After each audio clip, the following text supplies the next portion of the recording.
Have you ever opened a music book and you found a piece that looks really interesting, but suddenly you feel overwhelmed and just ask yourself, how am I ever going to learn this piece? Well, I have great news for you because today we are going to be looking at setting up your piece for success. Hello and welcome. I am Monta Monique, founder and creator of Move Over Mozart, the only place where you can learn music how you want, where you want, and when you want. Now, at Move Over Mozart, it doesn't matter whether you are a youthful learner or a more mature learner. There are tons of resources and lessons at every level so you can continue on your musical journey, achieving your highest music potential.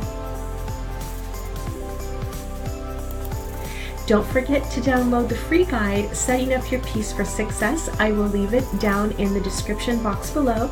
And please like and subscribe. There is a new lesson out every Wednesday, which you won't want to miss. Now, at any time in the lesson, if you feel confused or you have a question about what we're talking about in the lesson, feel free to drop me a question in the comment box below. You can also reach me over at Instagram at #MoveOverMozart. Now, let's see, what does setting up your piece for success look like? In setting up your piece for success, there are 10 steps, but today we're going to focus on step number 6. Step number 6 is marking the terms and signs. Now, just as an example, together we're going to look at a piece called Starfish at Night. And just a little reminder, next week we're going to be looking at number 7, applying the musical color palette. And this is going to be a very exciting lesson, so make sure you stay tuned. Now, back to Starfish at Night. Let's jump into my computer and let's see, what do the terms and signs look at Starfish at Night? So for this step in setting up your piece for success, we're only going to be looking and identifying the musical terms and signs. So I'm going to start with, I have a nice light blue highlighter that I'm going to choose here. And you can choose any color you like, but I'm going to start with a nice bright sort of pale blue. And the first musical term and sign that I'm going to highlight, and this will help you in your practice, is I'm going to just highlight ever so lightly the octave sign and the pedal sign. And then I'm going to change my color pencil here. I think I'm going to move to a nice, how about a nice kind of yellow. And you can see here that we have a glissando. So if I were practicing this piece, I would just highlight the glissando. And there's another glissando, so 2 glissandi. And the other thing that I would probably highlight, and I might use a different color for this, let's use a nice sort of purple color, is I would just highlight the note that the composer has given us. It's a black key glissando, so that means you're going to be making your glissando on your black keys. So we have everything so far in the measures 1 through 4 and measures 5, 6, 7, 8, and 9. And let's scroll down and let's take a look at the next set of measures here. So now we're at measures 10 through the end.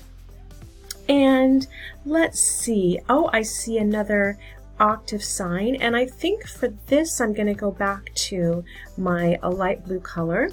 And right at the very bottom of the page, I'm just going to highlight this octave sign again. And that will also remind me that at the top of the score, we had another octave sign and then holding the damper pedal down. So in the, oh, and there's another glissando. Let's see, let's go and mark that a nice yellow again. And just mark that there.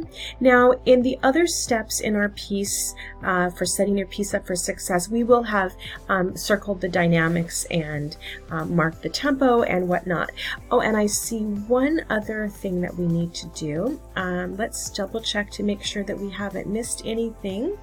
Oh, there's something else that is a little bit tricky, and you're going to have to pay careful attention as you practice. So, as you can see, we start in the bass clef with our left hand.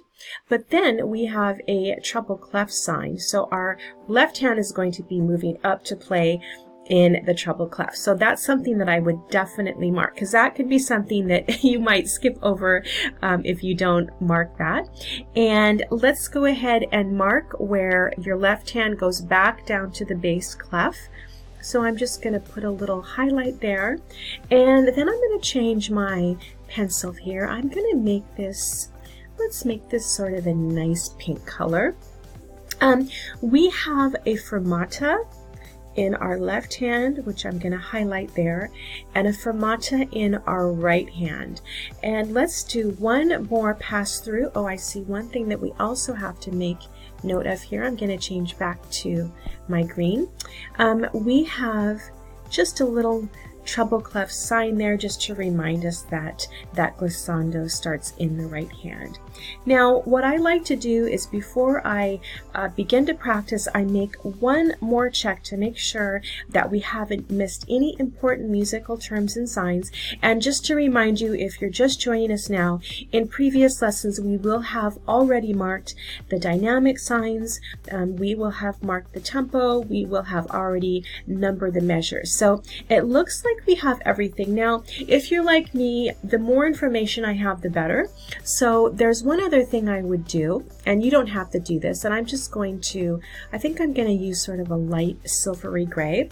So you can see here that at the top of the page, they've given us the whole note scale, and let's just highlight that just really lightly, just to remind yourself.